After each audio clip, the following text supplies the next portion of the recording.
नमस्कार, मैं हूं यतेंद्र शर्मा। इंडिया न्यूज हरियाणा के खास कार्यक्रम सामना सवालों का में आपका स्वागत है। इस बार इस खास कार्यक्रम में हमारे साथ रूबरू होंगे हरियाणा बीजेपी के प्रदेश अध्यक्ष ओम प्रकाश धनखड़ जी। धनखड़ जी, आपका स्वागत है। और इस खास कार्यक्रम में हम जो आपके सवाल हैं उनका जवाब धनखड़ साहब से लेंगे। धनखड़ जी, आप प्रदेश अध्यक्ष बने, इससे पहले आप सरकार का हिस्सा थे कृषि मंत्री के तौर पर। आप युवा मोर्चा किसान मोर्चा के भी राष्ट्रीय अध्यक्ष रहे, किसानों के बड़े नेता के तौर पर आप जाने जाते हैं। तो जो अब नई जिम्मेदारी मिली है, किस तरह से उसको चुनौती भरा मानते हैं आप? क्या चुनौतियाँ आपके सामने संगठन को खड़ा करने की या संगठन को फिर से एक दिशा में ले जाने की? देखिए, किसान मोर्चा का काम एक सेक्शन का काम था और उस वर्ग की मुद्दों को उठाना, मांगों को उठाना, सरकार तक पहुंचाना, क्रियान्वित कराना अब सारे समाज का काम है। पार्टी अध्यक्ष के नाते जब आप देखते हो तो आपको उद्योग वाले भी देखने हैं, व्यापार वाले भी देखने हैं, किसान भी देखने हैं, मजदूर भी देखने हैं, हर वर्ग को देखना है। समाज के किसी भी क्षेत्र में वो काम कर रहा है, किसी भी इलाके से आता है, तो उस नाते से एक महत्वपूर्ण काम ये है। और दूसरा मैं ये कहूँगा कि चुनौतियाँ तो जीवन का हिस्सा है। चुनौतियों के बगैर तो जीवन में मज़ा भी नहीं आता। किसी बच्चों को वीडियो गेम दे दो और उसमें चैलेंज नहीं हो तो वो खेलेगा ही नहीं, छोड़ देगा, खेल ही नहीं बनेगा। जब वीडियो गेम में मज़ा नहीं आता तो जीवन में बिना चैलेंजेस के मज़ा आ नहीं सकता। जो मेरे सामने टास्क है उसको मैं देखता हूँ कि हमारे राज्यों के अलग अलग पैटर्न हैं। कुछ राज्य ऐसे हैं जिसमें 5 साल में सरकार बदल जाती है, बीजेपी वाले भी। कुछ राज्य ऐसे हैं जहाँ 30-30 साल से सरकार स्थायी रहती है। तो उन राज्यों ने एक स्थायी किस्म का कैडर खड़ा किया है, जनाधार बढ़ाया है, हर वर्ग में बढ़ाया है। तो हम ये चाहते हैं कि हमको दूसरी पारी यहाँ मिली है, हालांकि फुल फ्लैज थी पहली पारी, दूसरी में हम साझे में आए हैं। तो आगे बीजेपी का जनाधार हर वर्ग में बढ़े और बीजेपी का कैडर बढ़े, जिसके कारण से ऐसे राज्य, गुजरात जैसा राज्य है, मध्य प्रदेश जैसा राज्य है, जहाँ पार्टी बहुत लंबे समय तक शासन में लगातार रहती है और अच्छा काम करके उसकी डिलीवरी भी देती है, तो इस स्वरूप में हम कैसे बढ़ें। धनखड़ जी, आप सरकार का हिस्सा रहे कृषि मंत्री के तौर पर, अब संगठन की जिम्मेदारी, तो कितना डिफरेंस इसमें है? क्योंकि हरियाणा में अगर संगठन देखें तो काफ़ी लंबे समय से इतना मजबूत नहीं रहा, जो अब 2014 के बाद जो मोदी जी के नेतृत्व में संगठन और सरकार दोनों में हिस्सेदारी बढ़ी है। तो क्या संगठन अध्यक्ष के तौर पर मानते हैं कि रास्ता बिल्कुल अलग है और वो जो चुनौती जो आप बात कर रहे हैं वो ज़्यादा? देखिए, एक तो आप हमारी यहाँ देख सकते हैं, आप उसको महसूस भी कर सकते हैं। हरियाणा बीजेपी का जो विकास है वो क्रमिक विकास है। एक समय था हम बहुत थोड़ी सीट लड़ते थे, जनसंघ के समय में हम कुछ आने शुरू हुए थे, फिर पार्टनर्स के साथ जाते थे, थोड़ी सीट लड़ते थे, कभी 17-18 सीट जीतते थे, फिर हम 25 पर आए, 25 हमने हिस्सेदारी में 25 सीटें ली, फिर उससे आगे बढ़े तो 35 सीट की बात हुई, हम 29 लड़े, फिर आगे बढ़े तो 50-50 पे आए, फिर हम फुल फ्लेज आ गए। तो हमने अपनी एक मैं कहूँगा कि विकास किया है, क्रमिक विकास किया है, समय समय अपनी मेहनत से, और लगातार मैं इसका हिस्सेदार रहा हूँ। मतलब 96 के बाद मैं इस काम का हिस्सेदार रहा हूँ, उस नाते से हम बढ़े हैं। और ये भी सही है कि मोदी जी के समय में एक बड़ी ग्रोथ हमको एक साथ मिली है, उनके प्रभाव से, उनके व्यक्तित्व से। लेकिन हरियाणा बीजेपी भी इस पर लगातार काम कर रही थी, चल रही थी, उस प्रकार से हम उसके वहाँ तक पहुँचे हैं। आपने जो जिलाध्यक्षों की लिस्ट जारी की है, जो नए जिलाध्यक्ष बनाए हैं, तो उसमें कई नए चेहरों को भी मौका दिया गया है। तो क्या आप इसी तरह से टीम बनाएंगे कि पुराने अनुभव के साथ साथ नए चेहरे, क्योंकि आप भी विद्यार्थी परिषद में लंबे समय तक आपने काम दोनों किया? चीज़ों का तालमेल रख के ही बीजेपी चलती है, और हमारे संविधान में भी है कि किस तरह से आप नए लोगों को भी अवसर दो और पुरानों के भी अनुभव का लाभ लो। तो आपको दोनों दिखाई देंगी, खूब अनुभवी लोग भी दिखाई देंगे नई टीम में, लेकिन एक ऐसी कतार भी दिखाई देगी कि जो बिल्कुल नए चेहरे की तरह से, जो अभी जिलों में काम कर रहे थे, अभी मोर्चों में काम कर रहे थे, तो प्रदेश के नेतृत्व में आएंगे। तो ऐसे दोनों तरह के आपको दिखाई देंगे कि अनुभव भी होगा और युवा जोश भी होगा।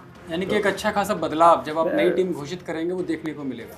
नहीं, निश्चित रूप से। देखिए, अनुभव के बिना भी नहीं चल सकते और जोश के बिना भी नहीं चल सकते। अनुभव और जोश दोनों मिल जाए तो परफेक्टनेस आती है। तो कुछ अनुभवी चेहरे भी आपको दिखाई देंगे और जोश भी दिखाई देगा, यूथ भी दिखाई देगा, जिसका अपने स्तर पर, अभी जैसे जिला अध्यक्ष भी हमने किए, तो कोई जिला अध्यक्ष ऐसा नहीं था जिसने 5-7 साल काम नहीं किया हुआ, लेकिन एज उनकी उस प्रकार की थी।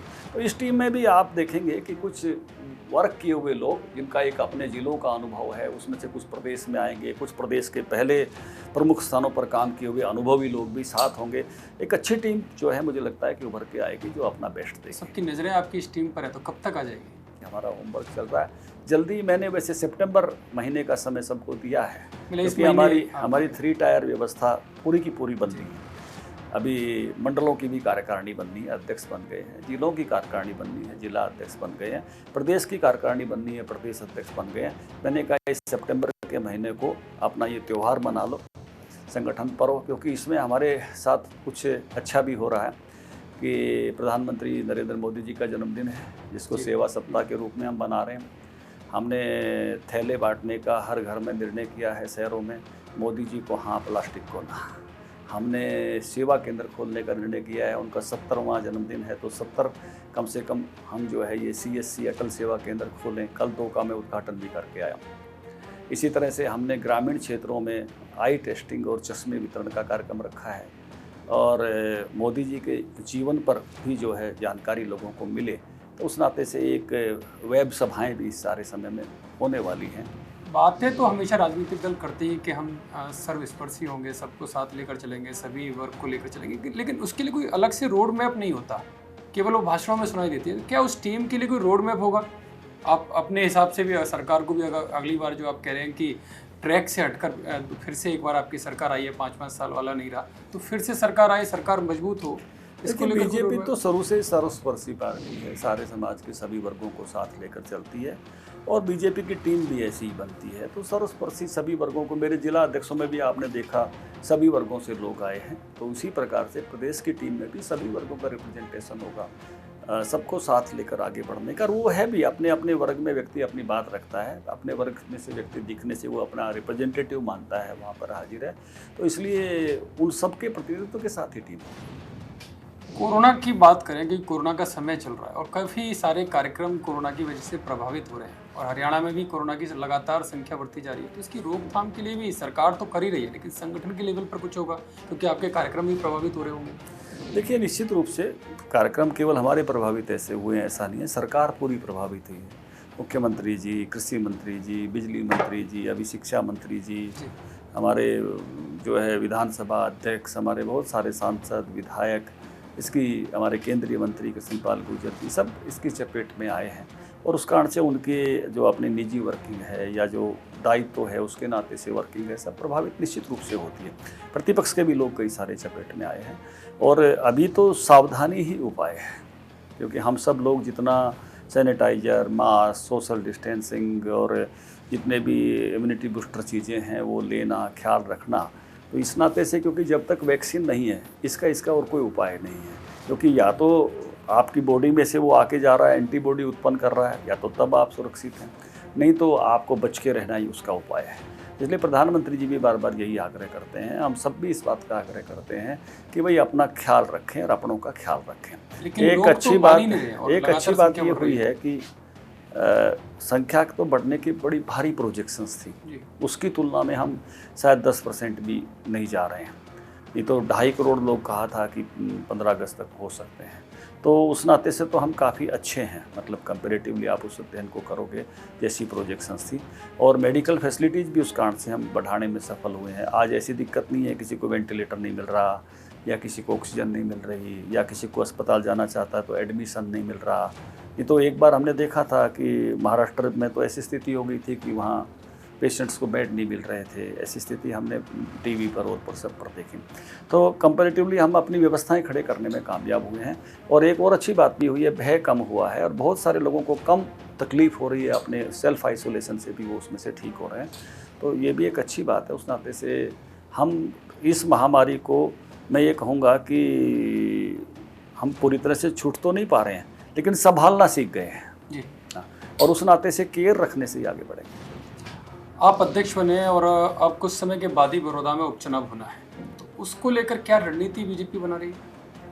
देखिए, हम अपने काम पर लगे हुए हैं, और निश्चित रूप से बड़ौदा के लोगों में जो आकांक्षा है वो विकास की आकांक्षा है। लोग विकास चाह रहे हैं, क्योंकि बड़ौदा में मैं घूमा हूँ तो विकास बड़ौदा का हुआ नहीं। पिछली सरकार ने भी, हुड्डा साहब ने अपना भाईचारा या कहो कि अपनापन, गोहांडपना, ये तो बहुत वहाँ पर बात की। लेकिन लोग कहते हैं साहब कलोई में सड़क चौड़ी है और बड़ौदा की भीड़ी हो जाती है। मैंने भी 2-4 बार मीडिया के माध्यम से सवाल किया, भाई भूपेंद्र जी, दीपेंद्र जी, आप जा तो रहे हो और आप हेज की बात भी करते हो, लेकिन कोई 10 काम तो गिनवा दो जो बड़ौदा में करवाए हो। तो कोई भी 10 काम गिनवाने की स्थिति में नहीं है। लेकिन बीजेपी वहाँ कभी नहीं। बीजेपी ने तो अभी 2 कॉलेज दे दिए हैं। बीजेपी ने वहाँ पर हाईवेज निकालने का जो है 2 हाईवे दे दिए हैं। बीजेपी बहुत तेज़ी के साथ वहाँ के विकास पर काम कर रही है, क्योंकि सीट इनके पास थी और प्रतिपक्ष में भी विकास होते हैं, लेकिन वो प्रतिनिधि की अपनी उस पर होते हैं कि वो कितनी जोश के साथ लगता है। क्योंकि मैं देखता था जब मैं मंत्री था तो 3-4 लोगों की मैं बड़ाई करूँगा। जाकिर हुसैन प्रतिपक्ष में थे लेकिन काम करा ले जाते थे, परमिंदर ढोल जी करा ले जाते थे, जयप्रकाश जी कलायत वाले करा ले जाते थे। कुछ लोग वहाँ भी बहुत एक्टिव होकर अपना काम करा लेते हैं, विधानसभा में उठाते हैं, मिलते जुलते रहते हैं। तो उस नाते से बड़ौदा बहुत पिछड़ा है और बड़ौदा को विकास की ज़रूरत है। और बड़ौदा के लोगों को भी ये समझ है कि अपोजिशन के लोग तो आएंगे तो केवल नारेबाजी करेंगे और सपने दिखाएंगे और चले जाएंगे। वो खजाने की चाबी लोगों ने 2024 तक केंद्र की भी और हरियाणा की बीजेपी को दे रखी है। इसलिए विकास तो देखो पैसे लगने से होता है, और जो सरकार का नुमाइंदा बन जाता है वो ज़्यादा आता जाता है, वो ज़्यादा चीज़ें ला सकता है, लगवा सकता है। तो अभी बड़ौदा के लोगों के मन में विकास की इच्छा है, जो मैं गया हूँ, और निश्चित रूप से बड़ौदा जितना उसका विकास में पीछे रहा है उसका विकास होना चाहिए। धनखड़ जी, जब भी चुनाव होते हैं तो पार्टियां संकल्प पत्र लेकर आती हैं, तो क्या बड़ौदा के लिए अलग से संकल्प पत्र लेकर आएगी, क्योंकि जो लोकल इश्यूज़ हैं वो उसमें आएंगे? ऐसा है कि संकल्प पत्र तो पूरे प्रदेश के लिए सब लोगों के बनते हैं, उसको घोषणा पत्र कहो, संकल्प पत्र कहो, लेकिन लोकल लेवल पर भी अगर कुछ आकांक्षाएं रहती हैं तो लोग अपने भाषणों में उसकी चर्चा करते हैं, कई बार छपवा के भी दे देते हैं। तो जो भी वहाँ की आकांक्षाओं के हिसाब से लोग बोल ही रहे हैं कि अपेक्षाएं क्या हैं, वो भी जन आकांक्षाओं के हिसाब से ही बनता है। क्योंकि जब मैं भी संकल्प पत्र का इंचार्ज था तो पूरे हरियाणा के लोगों से पूछ के ही बनाया था। अब बड़ौदा के लोग, बड़ौदा के लोग जो कहेंगे वो उनके नाम का हमारे लिए संकल्प पत्र ही है, जो लोगों की इच्छाएं हैं, जो अपेक्षाएं कि ये होना चाहिए, ये होना चाहिए। एक चुनौती तो ये है कि बड़ौदा आप कभी जीते नहीं, लेकिन दूसरी चुनौती आपके सहयोगी दल की तरफ से भी आ रही है। जेजेपी कह रहे हैं कि उम्मीदवार आप लोग मिलकर तय करेंगे, बीजेपी का होगा, ऐसा अभी तक तय नहीं है। देखिए, हम गठबंधन में चले हुए हैं और मिलकर ही चुनाव लड़ेंगे, इसमें कोई दो राय नहीं है। और प्रत्याशी किसका होगा आपका? निश्चित रूप से हमने इस विषय पर अभी बैठकर बात नहीं की है, लेकिन कुल मिला के बीजेपी जिस हिसाब से लगी हुई है पूरे चुनाव में, तो निश्चित रूप से मुझे लगता है कि आपसी सहमति के साथ हम आगे जाएंगे। लेकिन जेजेपी कह रही है कि वो अपना प्रत्याशी वहाँ पर देंगे। नहीं, अभी मैंने कहा कि इस विषय पर कोई हमारी बैठकर बात नहीं हुई है। वो भी अपने चुनाव प्रचार में जा रहे हैं, हम भी जा रहे हैं, लेकिन दोनों दल मिलकर चुनाव लड़ेंगे।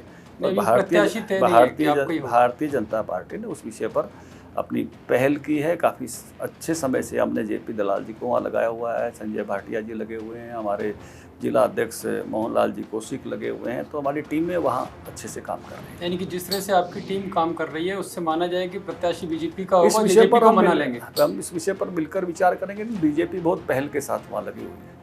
चलिए, ये बिल्कुल लाइन साफ है कि बीजेपी पहल के साथ लगी हुई है। दूसरा एक बड़ा केस सामने आ रहा है, जो विषय है, मुद्दा है किसानों से बड़ा। आप किसानों के बड़े नेता जाने जाते हैं। जो अध्यादेश आए हैं उसको लेकर बड़ा रोष है। आपने हालांकि सांसदों की कमेटी बनाई और वो भी मान रहे हैं कि कहीं ना कहीं चूक हुई है इस पूरे मामले में किसानों को समझाने में। देखिए, कुछ लोगों ने किसानों को, मैं कहूँगा कि भय दिखाकर और शंका उत्पन्न करके इस तरह का माहौल बनाने का काम किया है। उनके पास कोई भी सुझाव है, मैंने कहा अपने वक्तव्य में कि संवाद से बात बनेगी, विवाद से नहीं। कोई बात आपने बतानी तो आकर बताइए। तो वो लोग अध्यादेशों में कोई कमी नहीं निकाल पा रहे, वो ऐसी बातें कह रहे हैं जिनका अध्यादेशों से कोई संबंध नहीं है। भय का वातावरण, मंडी बंद हो जाएगी, एमएसपी नहीं मिलेगा। भाई, एमएसपी मिलता है कृषि लागत एवं मूल्य आयोग से, उसमें कोई सुधार किया है क्या? उस पर कोई अध्यादेश ले आए हैं क्या? नहीं। तो एमएसपी जो का त्यों मिलेगा। इस पर मैं आपके माध्यम से भी किसान भाइयों को बता रहा हूँ कि ये शंका अगर कोई जता रहा है तो वो झूठ बोल रहा है। अभी धान की खरीद होगी, अभी बाजरे की खरीद होगी, आपके समझ में आ जाएगा।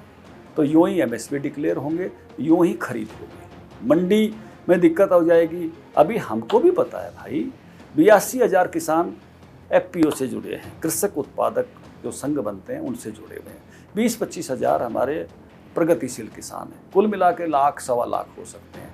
ये अगर डायरेक्ट मार्केटिंग करना चाहते हैं और हमने इनके सुधार के लिए कोई कानून बनाया है इनको सुरक्षित करने के लिए, तो बाकियों को तकलीफ नहीं होनी चाहिए। ये कानून केवल और केवल जो एफपीओज, कृषक उत्पादक संघ, फार्मर प्रोड्यूसर ऑर्गेनाइजेशन जो सीधी अपनी मार्केटिंग करना चाहते हैं। गुड़गांव में बहुत सारी किसान मंडी खुली हुई है। इस बार एफपीओज ने बहुत सब्जी अपनी बेची है, हर प्रकार के एफपीओज हैं।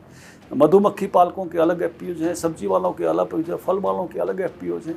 तो जो किसान एफपीओज के माध्यम से अपनी मार्केटिंग करना चाहता है, जो प्रगतिशील किसान है जिनको हम सम्मानित करते हैं, बुलाते हैं, वो अपनी डायरेक्ट मार्केटिंग करना चाहता है, उसको सुरक्षित करने के लिए कानून बनाए गए हैं। पहले कोई कानून थे नहीं, कर तो रहे थे, वो कर तो रहे थे पहले भी, लेकिन उनकी सुरक्षा हो जाए इसके लिए अध्यादेश लेकर आए।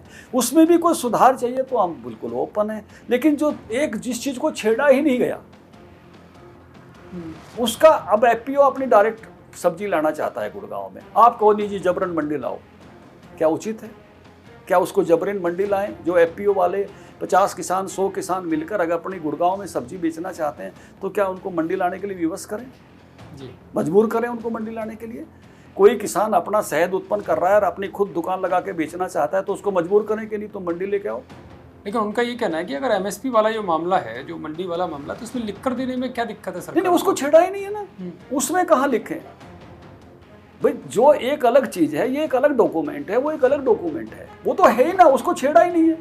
जब उसको छेड़ा ही नहीं है तो इसमें लिखने की बात कहाँ आती है? ये तो जो किसान डायरेक्ट मार्केटिंग कर रहे हैं उनके लिए बनाया गया एक अध्यादेश है जिसको अब कानून बनाएंगे। इसमें भी कोई सुझाव तो ये कहना है कि धीरे धीरे जो आरोप लगा रहे हैं कि धीरे धीरे जब स्थिति ऐसी आती है या किसान दूर होता चला जाता है मार्केट से, तो मंडियां जो है वो खुद ब खुद बंद हो जाएंगी, और जब मंडियां बंद हो जाएंगी तो एमएसपी का मतलब नहीं रहेगा, और फिर जो कंपनियां हैं बड़ी बड़ी वो किसानों को अपने दाम पर अपनी जो उपज है वो बेचने पर मजबूर करेंगे। चौधरी देवीलाल ने एक बार कहा था, बल्कि साधारण किसान थे फिर भी कहा था कि हाइपोथेटिकल सिचुएशन पैदा करके डर दिखा रहे हो। मैं उन्हीं का शब्द इस्तेमाल कर रहा हूँ। भैया जो बात है ही नहीं वो आप क्या इस देश में राशन की दुकान कोई बंद कर देगा? आपको लगता है ये राशन की दुकान बंद नहीं होगी तो क्या देश में खरीद बंद हो जाएगी? या खरीद बंद नहीं होगी तो क्या मंडी बंद हो जाएंगी? बिल्कुल ऐसी बेबुनियाद बात है। इस देश में जिस तरह से राशन की दुकान आज भी 80 करोड़ लोगों तक जा रहा है इस कोरोना काल में, आपकी जानकारी में है ना, एफसीआई के गोदाम भरे रखने पड़ेंगे। एफसीआई के गोदाम भरे रखने पड़ेंगे तो खरीद जो की तो रहेगी, और खरीद रहेगी तो खरीद मंडी में रहेगी, क्योंकि सरकारों को भी अपनी मंडी से मार्केट फीस लेनी है। मुझे भी 1000 करोड़ आता है सरकार की खरीद से, हमारी सरकार को भी, मैं कृषि मंत्री रहा हूँ, समझ गए आप? कोई नहीं छोड़ना चाहेगा। ये तो केवल जो डायरेक्ट थोड़ा सा किसान है उसके डायरेक्ट जो मार्केटिंग करना चाहता है उसको एक अवसर दे रहे हैं, उसको क्यों बंद करा रहे हो? उनका हक मारने का किसको हक है? लेकिन जो हक मारने की कोशिश करवा रहे हैं, जो इस तरह का माहौल बना रहे हैं, क्या उनके खिलाफ कोई कार्रवाई होगी?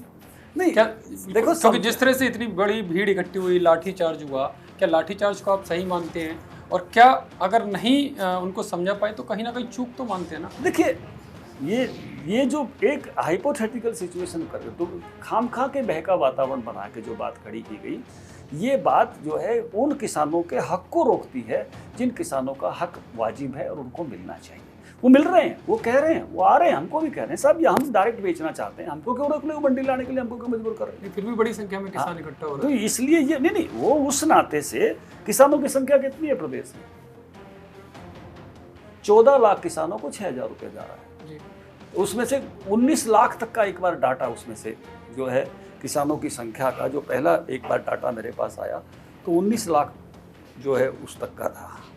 तो अभी जो किसानों की संख्या है उस किसानों की संख्या में से बड़ा अभी भी मंडी में ही जाएगा, उस मंडी में कोई रोक टोक नहीं है। एक थोड़ा सा जो किसान है वो डायरेक्ट मार्केटिंग करेगा, उसके हक को रोकने की बात किसी को नहीं करनी चाहिए। और वो सागर जी, मेरा बस यही सवाल है मेजॉरिटी में जो इनको बहका रहा है, जो इनको भड़का रहा है, क्या उनके खिलाफ कार्रवाई की कोई कोशिश या कोई कार्रवाई की जाएगी सरकार के द्वारा? आप मांग करेंगे सरकार से? मैं तो ये कह रहा हूँ कि उनकी भी बात सुन लो और जो अध्यादेशों में वो भी समझें, कोई सुझाव है तो ले लो, और सुझाव लेकर इसलिए मैंने संवाद कमेटी बनाई है। मेजॉरिटी में किसान, मैंने कहा इतनी बड़ी संख्या में किसान है, वो समझता है, और जिन कुछ कुछ भाइयों की जो बात समझ में नहीं आ रही उनको समझाओ, और जिन्होंने कोई सुझाव देना है हमको समझानी है वो हमको समझाओ। हर पॉजिटिव चीज को लेकर खुले मन से लेकर चलने वाले हैं। लेकिन ये जो कानून है, मैं फिर से बता रहा हूँ, जो सीधी मार्केटिंग करना चाहते हैं उनके लिए खोले गए हैं।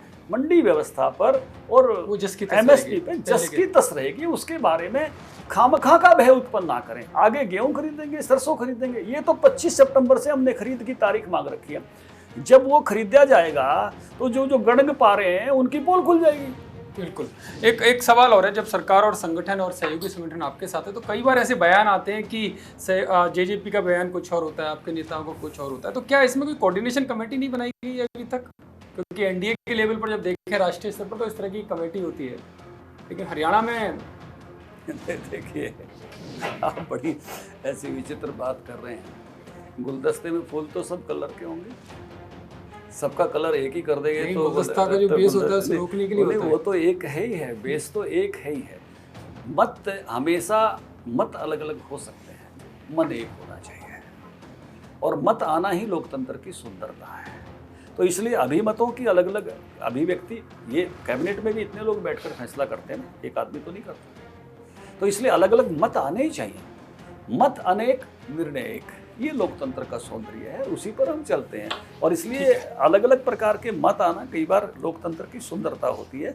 तो उस नाते से लेकिन हमारा मन एक है, हम मिलकर चलते हैं और उस निर्णय के साथ चलते हैं। चलिए, बहुत बहुत धन्यवाद हमसे बात करने के लिए। धनखड़ साहब ये थे, धनखड़ साहब जिनका साफ तौर पर कहना है कि किसानों के अच्छे के लिए, उनकी उपज बढ़ाने के लिए ये जो अध्यादेश लाए गए हैं उनकी बेहतरी के लिए हैं। और जहां तक बड़ौदा उपचुनाव की बात है तो प्रत्याशी, जो उन्होंने इशारों में बोला कि प्रत्याशी बीजेपी का ही होगा। फिलहाल इस खास कार्यक्रम में इतना ही।